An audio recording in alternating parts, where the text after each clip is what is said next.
Não é à toa que o sistema bancário atual é a tragédia criminosa que é.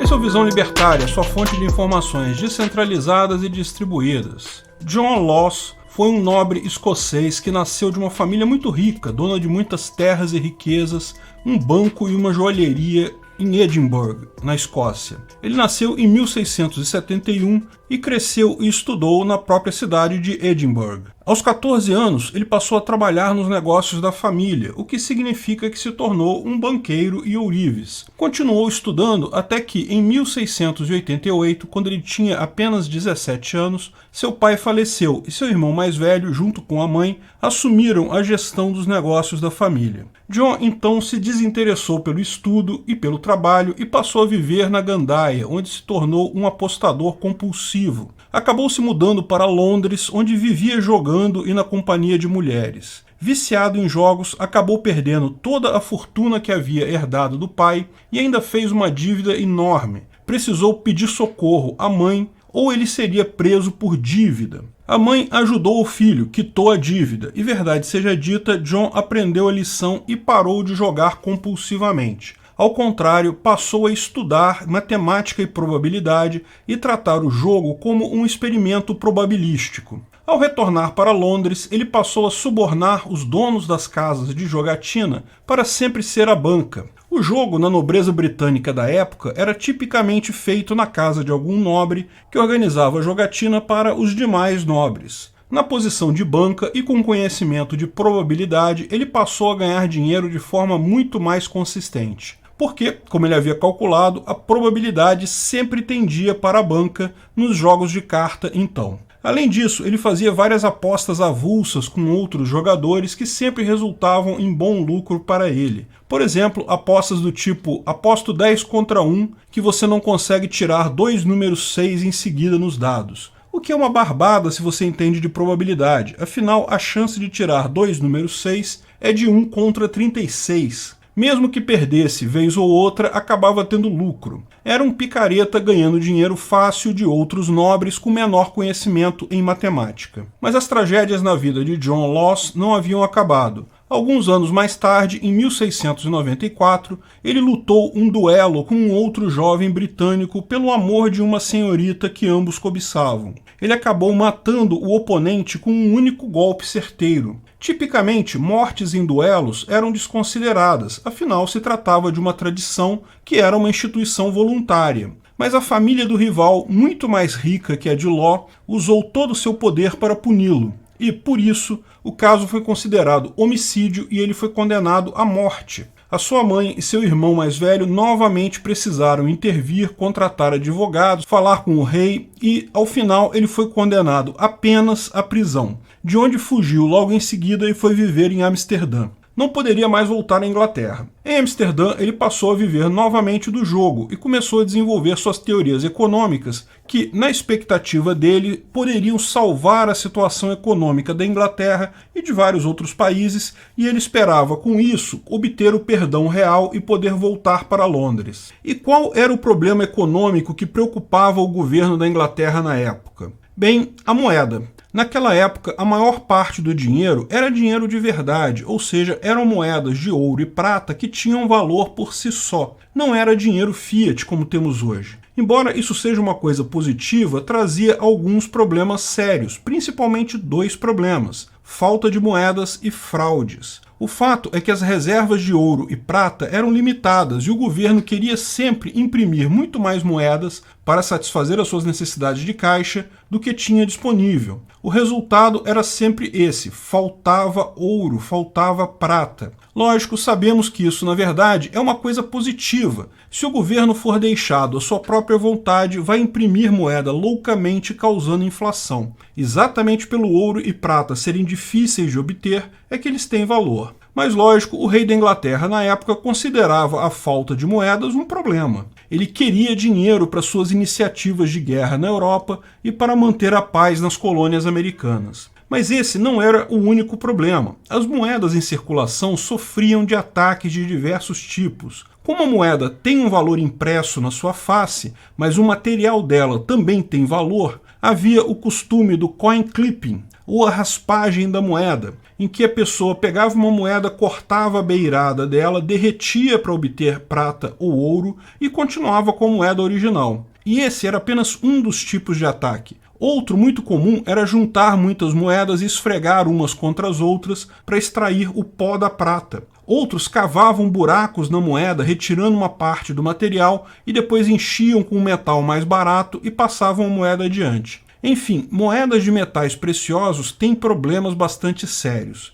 No final do século XVII, as moedas inglesas tinham, em média, metade do ouro ou prata indicado no seu valor de face. Era tão grande a desconfiança de mercadores que muitos aumentavam o preço, justamente porque sabiam que as moedas que recebiam não tinham, de fato, o valor real. Ou seja, isso gerava inflação. Curioso como o ouro era incapaz de resolver o problema da inflação, então. Além disso, não era incomum brigas no comércio com uma parte não aceitando a moeda da outra parte, alegando que havia sido cortada. O governo nessa época, inclusive, introduziu moedas com as bordas ornamentadas, de forma a impedir o corte, pois ficaria visível isso. O problema é que muitas das moedas em circulação na Inglaterra tinham mais de 100 anos de idade, e até trocar todas as moedas levaria muito tempo. Além disso, quem recebia das novas moedas preferia guardá-las, porque elas tinham muito valor, e continuavam usando na prática, no comércio, as moedas ruins. Havia até uma teoria sobre isso, Gresham's Law,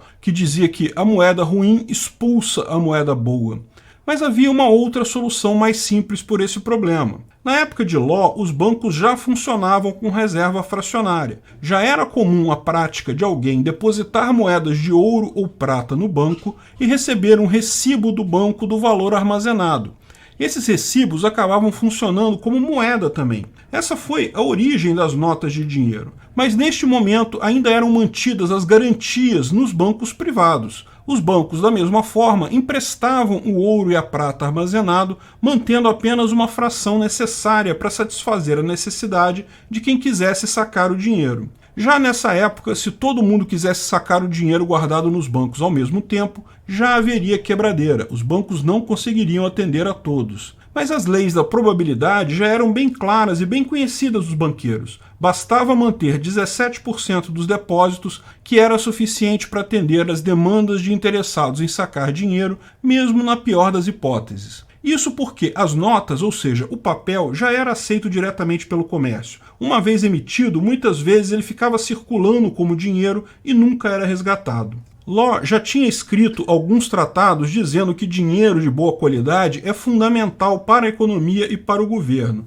mas foi outro escocês que fez a primeira ligação óbvia, William Paterson. O rei deveria criar um banco do governo, no caso o Banco da Inglaterra, que foi fundado em 1694, e emitiria notas conversíveis em ouro e prata. Como só 17% do ouro e da prata eram necessários, isso resolveria os dois problemas. As notas não poderiam ser cortadas, porque eram papel, não vale nada. Ao mesmo tempo, o rei resolvia o problema da falta de ouro e prata. As notas foram tão bem recebidas na época que a troca de moedas de ouro por notas, na verdade, era feita com sobrepreço, favorecendo as notas. Todo mundo preferia as notas sem valor às moedas com valor. Porém, lembre-se, essas notas poderiam ser trocadas por moedas no banco. Porém, Law continuou expandindo suas ideias e, alguns anos adiante, publicou novamente um tratado econômico visando desta vez resolver os problemas da Escócia. Ali ele explicava que o valor do dinheiro está ligado não a um eventual valor intrínseco da moeda em si,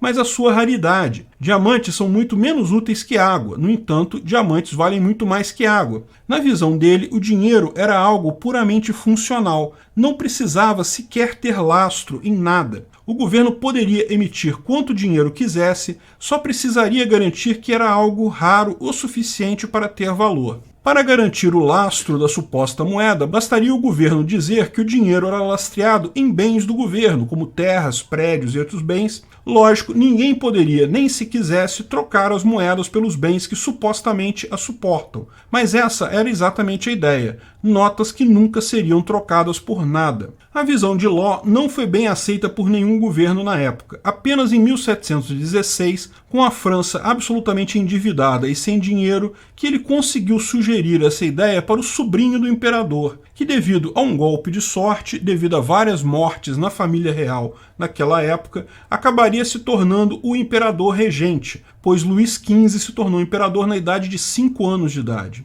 Ali, suas ideias foram colocadas em prática com o Banque General, que acabou se tornando um grande sucesso. Sucesso tão grande que ele convenceu o governo francês a dar para ele a gestão completa do território da Louisiana, na América do Norte. O território da Louisiana era uma enorme parte do que hoje é os Estados Unidos, compreendendo vários estados americanos. Na época, não havia grande retorno financeiro para o trono francês. Law então resolveu rapidamente fazer o mesmo esquema no seu novo território. Ele criou a Companhia do Mississippi para gerenciar a economia da região e começou a emitir moeda com lastro na terra, que nunca poderia ser convertida. Bem, daí você sabe, veio a grande bolha da Companhia do Mississippi, que devastou a economia de muita gente na região e na Europa. A companhia faliu e, ao falir, levou junto o Banque General, que havia investido muito nessa companhia. Ao final, ele deixou o governo francês pior do que antes. A ideia de Law, evidentemente, tinha uma falha básica. Se o papel poderia ser emitido sem nenhum lastro, sem nenhum custo para o emissor, seja um governo, seja uma empresa, a tentação é sempre emitir demais. No final, vai sempre ter papel demais para pouca riqueza. Isso sempre vai gerar problemas com a desvalorização daquela moeda ou título da empresa. Azar de quem confia na mera capacidade humana de se conter na hora de emitir dinheiro. Ao final, ele acabou expulso da França, acusado de fraude em sua companhia. Ele terminou seus dias em Viena, pobre, vivendo novamente da jogatina. Morreu de pneumonia, mas suas ideias, de forma impressionante, não morreram com ele, apesar de todas as falhas. Hoje, nosso sistema bancário, as moedas estatais, é praticamente uma reprodução da ideia de Law. Dinheiro é emitido pelo Estado conforme o interesse dele. Não tem lastro em nada. Bate lá no Banco Central do Brasil com suas notas de real e pede para trocar para alguma coisa para você ver. Eles dizem que o lastro do real é o governo brasileiro, a economia brasileira, mas não é um lastro executável. Você não pode ir lá e falar, olha, me dá aí essa parte da economia brasileira. Curioso como a teoria econômica que foi considerada fora da lei há meros 2 séculos atrás viraria o modelo econômico mundial de praticamente todos os países hoje em dia. Felizmente, esse período da jogatina e trambicagem com dinheiro está chegando ao fim com uma solução genial, as criptomoedas, o Bitcoin. As criptomoedas pegam a parte boa das ideias de Law, de que o dinheiro não precisa ter valor em si, é apenas uma funcionalidade, mas ao mesmo tempo garante que o dinheiro seja contido, posto que não pode haver a impressão infinita do dinheiro. O Bitcoin é a parte genial das ideias de Law, sem a parte humana degradante. Obrigado por sua audiência.